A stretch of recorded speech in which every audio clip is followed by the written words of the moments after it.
La fantasía de principios de los 90 es la fantasía que llamamos clásica. Es la fantasía ante la cual toman distancia o la homenajean la mayoría de las fantasías actuales. Vamos a conocerla el día de hoy. Hola, bienvenidos a Esto no es un spoiler. Mi nombre es Joaquín y el día de hoy vamos a platicar de las fantasías de la primera mitad de los años 90. Como les decía, en la primera mitad de los años 90, las sagas que triunfaron fueron sagas en las que hoy en día solemos ver como fantasía clásica. Y la mayoría de los autores o buscan homenajearlas o buscan negarlas completamente y negar algunos de los que son sus mayores errores o sus errores mayormente percibidos. ¿Y qué características tiene esta fantasía? En realidad yo voy a enumerar solamente dos.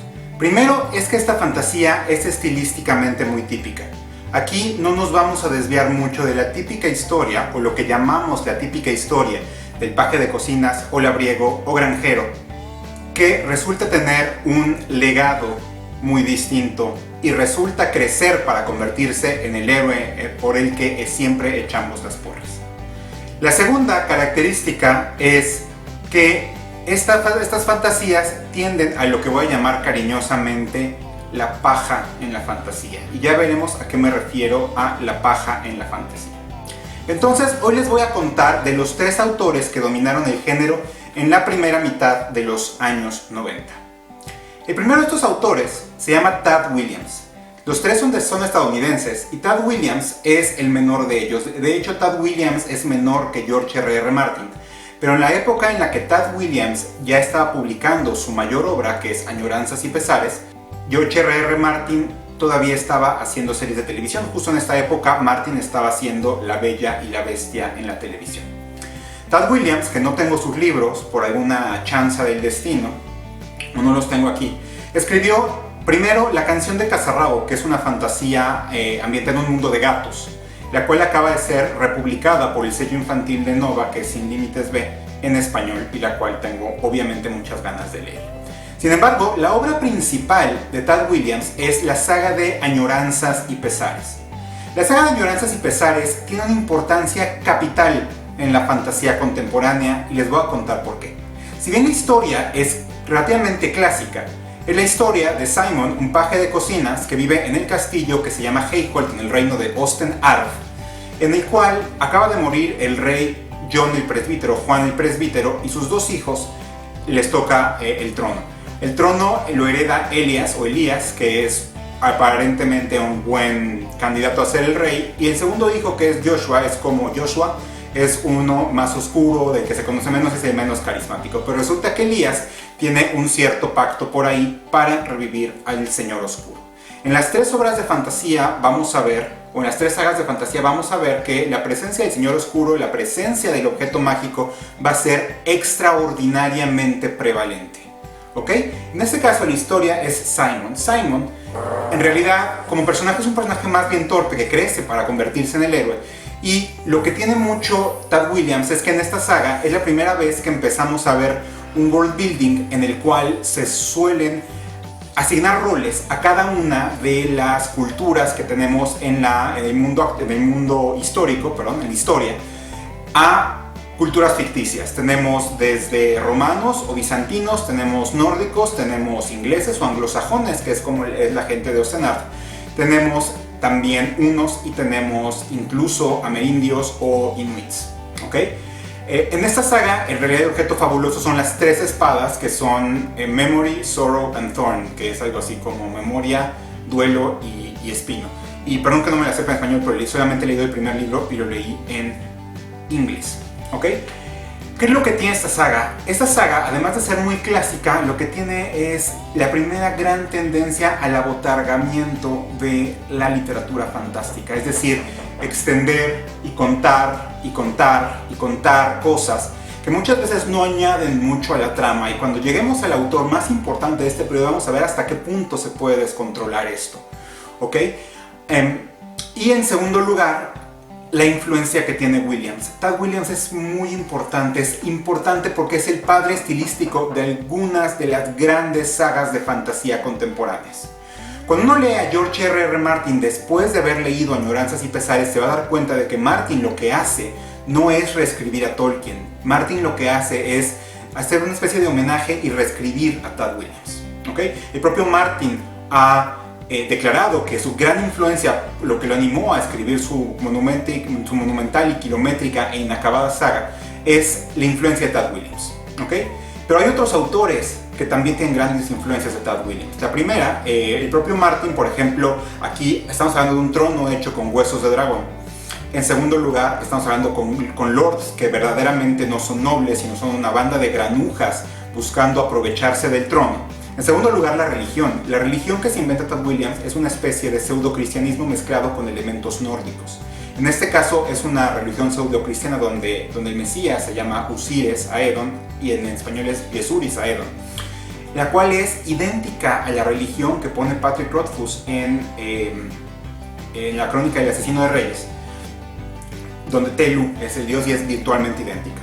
En tercer lugar, Christopher Paolini, de la infame saga de Eragon, se basa en aspectos como la cicatriz mágica, porque Simon acaba del primer libro con una cicatriz mágica, o en realidad es un mechón de cabello blanco, y es algo que repite también nuestro amigo Paolini. Y por último, y esto no lo puedo asegurar, pero me parece que incluso la propia Rowling guarda algo de influencia de Tad Williams, porque hay un pasaje en el cual Elias revive al Señor Oscuro que se llama Inuki, que es idéntico a la manera en la que Peter Pettigrew, Colagusano, revive a Voldemort al final de El Cáliz de Fuego.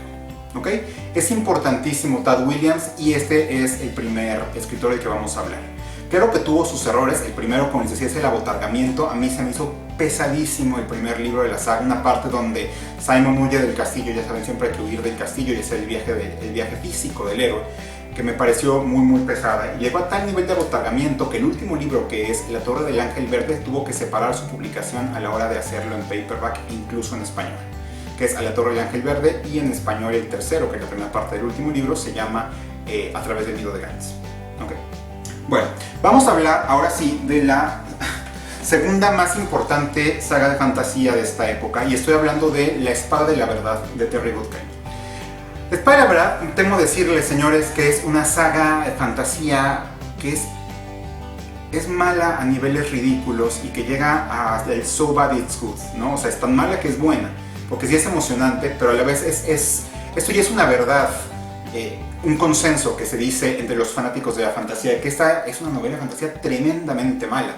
Y es tremendamente mala porque las actitudes de los personajes y la caracterización llega a niveles francamente ridículos. Aquí seguimos la historia de Richard Cypher, quien recibe la visita de una extraña mujer que resulta ser una confesora, una que defiende la verdad y que busca hacer frente a la maldad del reino lejano, que es nuestro Señor Oscuro, que en este caso se llama Darken Rahl. Y es un malo verdaderamente ridículo. Lo que hace Darken Rahl hasta cierto punto es llega a matar a un niño haciéndole beber metal fundido y luego se come sus intestinos hechos papilla. O sea, es a nivel ridículo la maldad de nuestro Señor Oscuro. Y la caracterización es verdaderamente es desesperante, pero a la vez es una novela de fantasía bastante entretenida. Y la otra es que nuestro amigo Terry Goodkind también tiende a forzar un poco la mano, sobre todo en las novelas posteriores, para defender sus ideas políticas que son consideradas en muchos círculos bastante furries. Entonces, yo la verdad me divertí mucho leyéndolo, pero sí es un libro de fantasía tremendamente malo, ¿no? O sea, todos los elementos están ahí y llegan a niveles de decir ya basta, ¿no? Incluso pasajes largos de sadomasoquismo que no tienen absolutamente nada que ver en la trama y cosas así. Pero yo creo que sí debería recomendárselas, porque para que vean a qué niveles llegó la fantasía en esta época. ¿Ok? Y ya por último, vamos a hablar de la saga capital, la saga fundamental de los años 90, o de la primera mitad de los años 90. Esta saga muestra el estado de la fantasía hasta antes de la revolución del género que les voy a platicar la siguiente semana o la siguiente entrega, y es el dominio tremendo y la influencia tremenda que tuvo la rueda del tiempo en la fantasía. Nuestro amigo Robert Jordan, escritor estadounidense del sur, nacido en Carolina del Sur me parece, voló misiones de piloto en Vietnam y se dedicó por hobby a escribir fantasía. Su primer libro, que es El Ojo del Mundo, lo publicó en 1990. Y esta saga de fantasía llegó a dominar a tal grado el género que muchas de las prácticas que hoy en día se consideran normales en la fantasía son obra y gracia de nuestro amigo Robert Jordan. ¿Por qué? Anteriormente, si bien había sagas largas, en realidad eran sagas muy episódicas, donde terminaba el quest principal y ya comenzaba un quest nuevo, o un objetivo nuevo en la segunda novela. En este caso estamos hablando de historias expansivas más allá de la trilogía. ¿Okay? Robert Jordan es conocido, famoso e infame porque es el primer escritor de fantasía en el que se le van las cabras completamente al escribir y pierde totalmente el control de la historia. Robert Jordan escribió desde 1990 hasta su muerte en 2007 los primeros 11 libros de La Rueda del Tiempo, y la historia comienza a pasar y extenderse en hechos que cada vez alejan más la historia de su conclusión. ¿Okay? La historia de La Rueda del Tiempo en realidad no es una historia que tenga gran ciencia, es la historia normal, regular de fantasía, en este caso nuestro amigo Rand al'Thor, que vive en el bonito pueblo de Dos Ríos con sus amigos Matt Cawthon y Perry Naivara. Recibe la visita de una Aes Sedai, que es una especie de maga, y las mujeres son las únicas que pueden manipular la magia en el mundo de Robert Jordan. En la misma noche lo atacan una especie de orcos que se llaman Trollocs y deben emprender la huida. Y de ahí la historia pasa a lo que es relativamente normal, que hay un señor oscuro con sus minions, a los cuales debemos hacerle frente, y resulta que nuestro amigo Rand al'Thor es alguien más que un simple y sencillo granjero. El world building de nuestro amigo Robert Jordan, si lo comparamos con Williams, es mucho más débil. El world building de Jordan, si bien suena más complejo y tiene toda esta magia, las Aes Sedai y los 9 estados, me parece, 9 reinos, que forman el mundo de la Rueda del Tiempo, ya está lleno de cosas. En realidad me parece un world building más débil que el de Tad Williams. Y la verdad, Robert Jordan se saca muchas cosas muy parecidas, o sea, literal, es el último gran autor que hace el pastiche tolkieniano. Y a la hora de hacer el pastiche tolkieniano hay cosas que de verdad parecen que eso ya es insostenible en la fantasía hoy en día, ¿no? Desde asignar roles idénticos a personajes que habían enseñado los anillos, desde alguien parecido a Aragorn, alguien parecido a Gollum, hasta los nombres, que uno, por ejemplo, si suma Merry más Pippin, por alguna razón la combinación me suena a Perrin.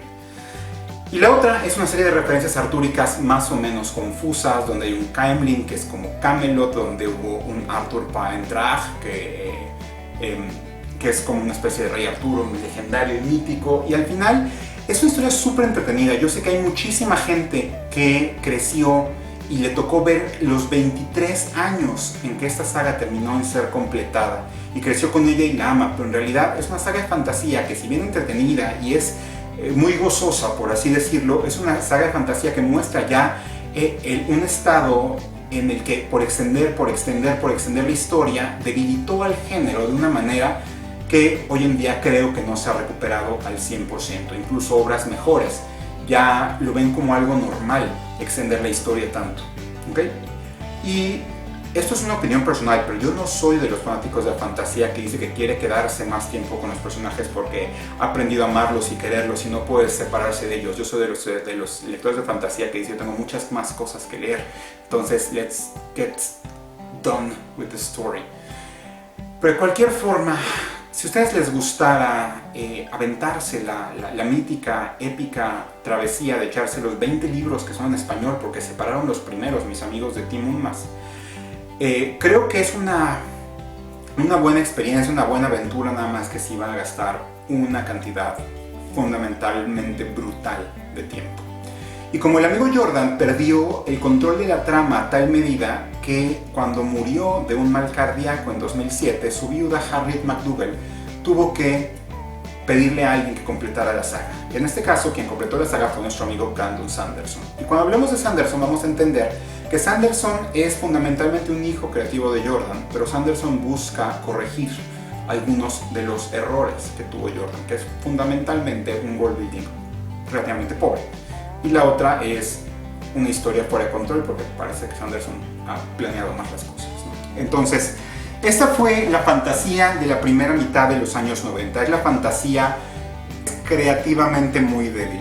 Sin embargo, me parece que es bastante entretenida y la debemos ver como aquella que sentó las bases de la fantasía que tenemos el día de hoy, aún con todas sus limitaciones. Entonces, espero que les haya gustado mucho este video. En la siguiente entrega les voy a contar de la segunda mitad de los 90 y de la revolución en la industria, en el género, qué significó la llegada de George Martin y de J.K. Rowling a la fantasía. Muchas gracias, nos estamos viendo en la próxima.